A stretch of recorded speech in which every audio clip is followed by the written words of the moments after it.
плевать. Тупо в завод Артема. Ебать.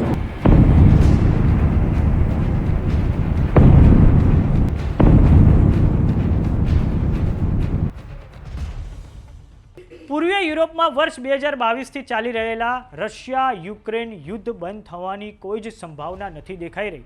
રશિયાએ યુક્રેનની રાજધાની કીવ પર ભીષણ હુમલો કરી દીધો છે. કીવ શહેર પર રશિયાની સેનાએ ડ્રોન અને મિસાઇલો વડે હુમલો કર્યો છે. આ હુમલાને રાજધાની કીવ પર અત્યાર સુધીનો સૌથી મોટો હુમલો માનવામાં આવી રહ્યો છે. યુક્રેનના રાષ્ટ્રપ્રમુખ વોલોદિમીર ઝેલેન્સ્કીએ પોતાનો આયર્લેન્ડ પ્રવાસ પણ હવે ટૂંકાવો પડ્યો છે. તો આવો જાણીએ સમાચાર વિસ્તારથી. નમસ્કાર, જમાવટ સાથે હું છું પાર્થ.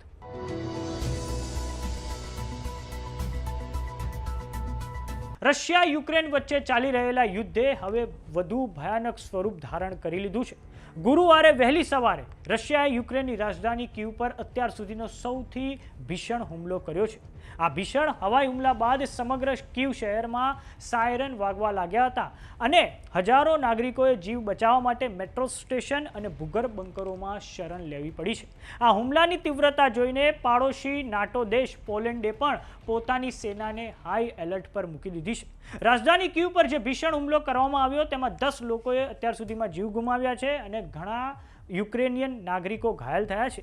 રાજધાની કીવમાં આ હુમલાથી ઠેર ઠેર આગજનીના દ્રશ્યો સામે આવ્યા છે. આ હુમલાના કારણે રહેણાંક વિસ્તારોને પણ ભારે નુકસાન થયું છે. 9 માળની એક એપાર્ટમેન્ટ બિલ્ડિંગનો એક ભાગ ધરાશાયી થયો હતો, જેના કારણે ઘણા લોકો કાટમાળમાં ફસાઈ ગયા હતા. બચાવ ટીમોએ તાત્કાલિક કામગીરી શરૂ કરી હતી અને ઘાયલોને હોસ્પિટલમાં ખસેડવામાં આવ્યા હતા. હવે દર્શક મિત્રો, આપણે નકશાની મદદથી સમજીએ તો તમે આ પૂર્વીય યુરોપનો મેપ જોઈ રહ્યા છો. પૂર્વીય યુરોપમાં એક તરફ યુક્રેન આવેલું છે અને ઉપરની તરફ આ રશિયા આવેલું છે. રશિયા યુક્રેનનું યુદ્ધ વર્ષ 2022થી ચાલી રહ્યું છે અને હવે રશિયા દ્વારા આજે વહેલી સવારે યુક્રેનની રાજધાની છે કીવ, તેની પર ખૂબ મોટા પાયે ડ્રોન અને મિસાઇલો વડે હુમલો કરવામાં આવ્યો છે. ન માત્ર કીવ પરંતુ જેટલા પણ અન્ય શહેરો આવેલા છે જેમ કે ડાઇન્પ્રો, ખાર્કિવ, તેની પર પણ રશિયા દ્વારા આજે ભીષણ હુમલો કરવામાં આવ્યો છે. રશિયાએ રાજધાની કીવ પર 70થી વધારે મિસાઇલો અને 500થી વધારે ડ્રોન છોડ્યા છે. યુક્રેનની એર ડિફેન્સ સિસ્ટમ દ્વારા ઘણી બધી આજે મિસાઇલો છે અને ડ્રોનને ઇન્ટરસેપ્ટ પણ કરવામાં આવ્યા છે.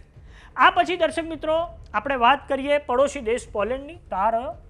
તે પણ પૂર્વીય યુરોપનો એક દેશ છે અને પોલેન્ડ એ નાટોનો ભાગ છે. રશિયાનો આ હુમલો એટલો ભીષણ હતો કે પોલેન્ડે તાત્કાલિક તેની સુરક્ષા કરવા માટેના પગલાં ભર્યા છે.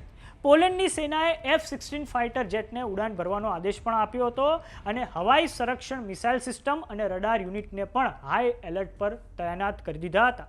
હવે આપણે જાણીએ કે રશિયાએ યુક્રેન પર આ હુમલો કરવા માટે કયા હથિયારોનો ઉપયોગ કર્યો છે. તો દર્શક મિત્રો, આ તમે સ્ક્રીન પર જોઈ રહ્યા છો KH-101 ક્રૂઝ મિસાઇલ. આ મિસાઇલ વડે રશિયાએ યુક્રેનની રાજધાની કીવ પર ભીષણ હુમલો કર્યો છે. તેને MKB રગુડા નામની કંપનીએ બનાવી છે. આ KH-101 ક્રૂઝ મિસાઇલનો ઉપયોગ આ અગાઉ સિરિયાના ગૃહ યુદ્ધ વખતે પણ પુતિન દ્વારા કરવામાં આવ્યો હતો. જેમ અમેરિકાએ ઈરાન પર હુમલો કરવા માટે ટોમાહોક નામની ક્રૂઝ મિસાઇલનો ઉપયોગ કર્યો છે, તેમ રશિયાએ પણ KH-101 નામની ક્રૂઝ મિસાઇલનો ઉપયોગ કર્યો છે. આ ઉપરાંત દર્શક મિત્રો, બીજા અનેક પ્રકારના હથિયાર અને મિસાઇલનો ઉપયોગ કરવામાં આવ્યો છે. વાત કરીએ બીજા હથિયારની તો રશિયા દ્વારા આ જે શાહિદ ડ્રોન છે તેનો પણ ઉપયોગ કરવામાં આવ્યો છે. આ શાહિદ 136 ડ્રોન ઈરાને રશિયાને આપ્યા હતા અને તેના વડે હવે રશિયાએ યુક્રેન પર ભીષણ હુમલો કરી દીધો છે.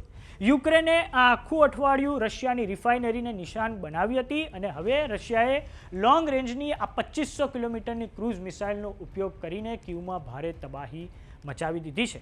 આ ઉપરાંત શાહિદ 136 ડ્રોનનો પણ ઉપયોગ કરવામાં આવ્યો છે. યુક્રેનના રાષ્ટ્રપતિ વોલોદિમીર ઝેલેન્સ્કીએ આ હુમલા અંગે જાણકારી આપતા કહ્યું છે કે દેશની ગુપ્તચર એજન્સીઓને અગાઉથી જ રશિયાના આ મોટા હુમલાની એમણે ચેતવણી આપી દીધી હતી.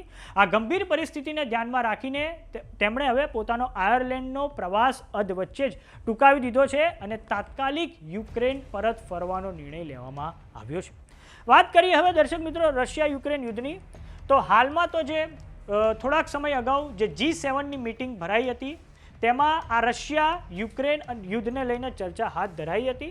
રશિયા કોઈપણ ભોગે કોઈપણ પ્રકારના સીઝફાયર માટે તૈયાર નથી થઈ રહ્યું. ગયા વર્ષે ડોનાલ્ડ ટ્રમ્પ દ્વારા પણ પ્રયત્નો કરવામાં આવ્યા હતા અને હવે આ વખતે G7 દેશના જે વડાઓ છે તેમણે પણ સંકલ્પ લીધો છે કે અમે યુક્રેન યુદ્ધ શાંત કરાવવા માટે પ્રયાસ કરીશું. તો જોવાનું એ રહે છે કે G7 દેશો કેટલા સફળ થાય છે. યુક્રેનના રાષ્ટ્રપ્રમુખ વોલોદિમીર ઝેલેન્સ્કીએ ફ્રાન્સમાં આયોજિત G7 મિટિંગમાં પણ તેમણે હાજરી આપી હતી. પરંતુ હવે રશિયા યુક્રેન વચ્ચેનું યુદ્ધ દરરોજ એક ભયાનક સ્વરૂપ ધારણ કરી રહ્યું છે.